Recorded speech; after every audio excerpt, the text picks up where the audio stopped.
Earlier today, I spoke with NATO Secretary General Jens Stoltenberg. Have a listen to our conversation. Hi, Mr. Stoltenberg. Pleasure to welcome you back to our program. Thank you for making the time. Thanks so much for having me. Sir, do you hold Vladimir Putin responsible for Alexei Navalny's death? Alexei Navalny was a prisoner. He was in custody of the Russian authorities, and therefore they had the responsibility for his well-being, and therefore they're also responsible for whatever has happened with him.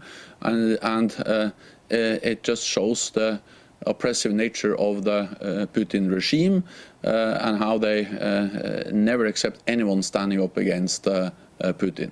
What does it say to you, Mr. Stoltenberg, that after 2 years of some very severe sanctions from NATO allies, among others, and a very strong sense of allyship among those allies for Ukraine, that Navalny still died?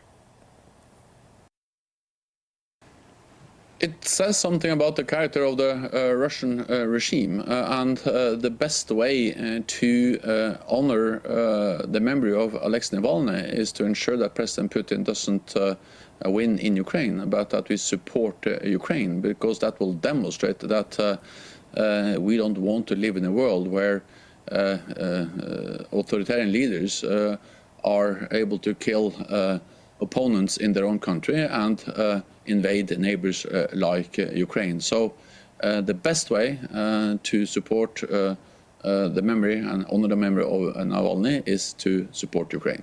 Does it say something about the level of support, though, that is necessary? And not to take away from the level of support that has been expressed so far. Just given the nature of those sanctions, the type of support provided to Ukraine, and the fact that still, 2 years in, Putin clearly wants to send the message that he will not be deterred. It says a lot of about Russia and how authoritarian the Putin regime has become over the years. And what we now face is not only a regime which is oppressive against opposition domestically, but also is willing to use military force against neighbors. It's for the Russian people to decide who is in charge in Russia, but it's for NATO allies to support Ukraine, which is now a victim of Russian aggression against their country. Do you believe Vladimir Putin can be deterred?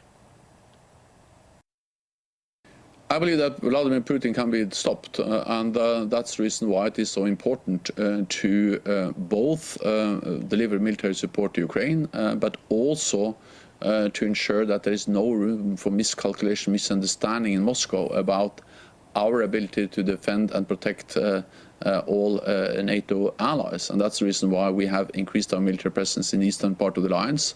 Canada is leading one of those battle groups in Latvia, and also why NATO allies have now significantly increased defense spending over the last years to send a clear message to Moscow. I want to ask about all that, in particular Latvia, in just a moment. More generally on the state of the war, Ukraine's president recently fired his top general, in part because he wrote an op-ed in which he described the state of the war as a stalemate. What is your assessment of the state of the war right now? Is it a stalemate?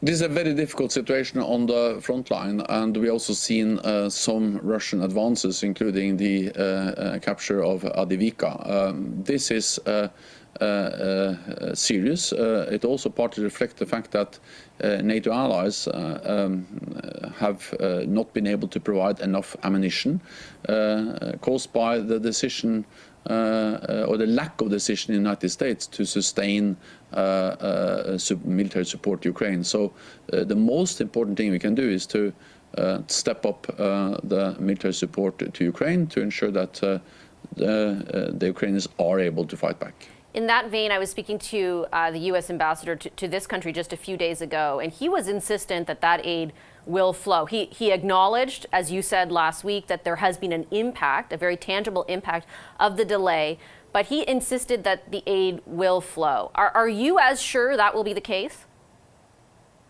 Also, I cannot speak on behalf of the U.S.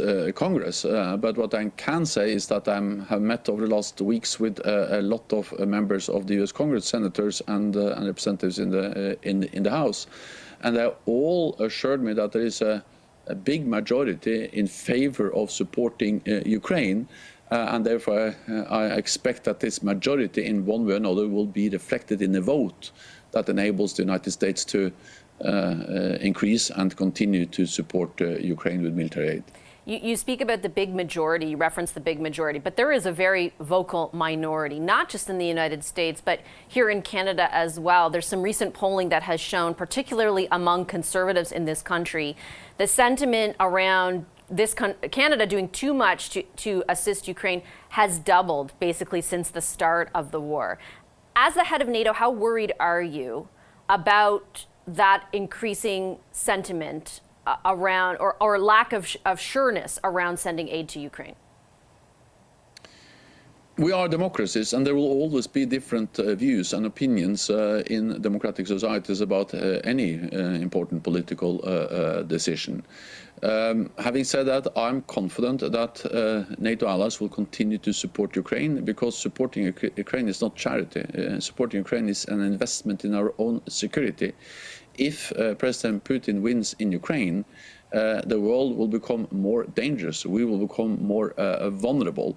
And the two world wars and the Cold War have taught us that we need to stand up against authoritarian leaders. And the best way of doing that is to stand together, all NATO allies, one for all and all for one. By that, we are preserving any military attack against any. We are preserving peace and preventing any military attack against any NATO ally. And respectfully, Mr. Secretary General, I do understand that message, and certainly it's one that you and the heads of all NATO allies have said frequently, including also, I should say, separately, that the president of Ukraine. This isn't just about Ukraine. It's a battle, an existential battle, really, outside of that, for the security of the entire world. And yet, despite that message being sent out day after day for the last 2 years, there is an increasing portion of the population, for example, in this country too, not just the United States, who are unsure about sending that aid. Does that require a change in message, or does that require something different on your part or on NATO's part? Well, what we have seen is that just over the last few days, several NATO allies have announced significantly more support. Last week, France and Germany announced billions of extra support to Ukraine. This week, Canada announced more than 800 drones and additional military support to Ukraine, and also Sweden and actually Japan announced significant increased support to Ukraine.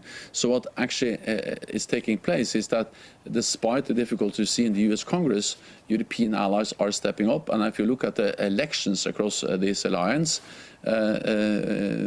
we see that those in the majority in the parliaments are still strongly in favor of continued support to Ukraine. So yes, there are different views, but the results of the elections is that there are still strong majority for supporting Ukraine. Speaking of rather stepping up when it comes to defense spending, I interviewed from your meeting last week with defense ministers, our own defense minister, Bill Blair, and he told me that Canada is working towards the 2% NATO spending target, but would not offer a date by which this country would reach that target. Has a date ever been conveyed to you?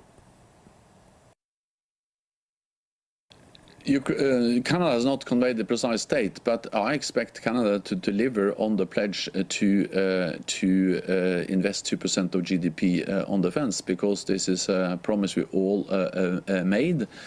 Canada is a big economy, a member of the G7.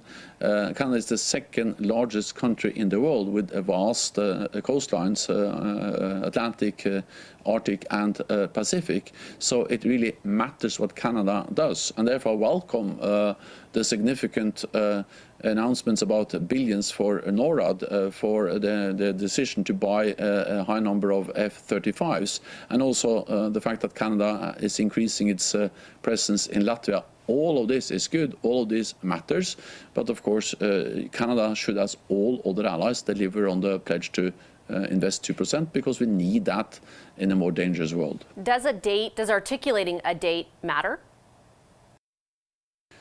It matters to have a clear commitment on when to reach the 2% guideline. So the message to all NATO allies is that either they should be at 2% this year. Not all allies are able to be there. We expect 18 allies to spend 2% of GDP on defense in 2024. But then we expect that those who are not yet at 2% should have plans in place to be there as soon as possible. Mr. Secretary General, I'll leave it there. I appreciate your time today very much. Thank you. Thank you so much.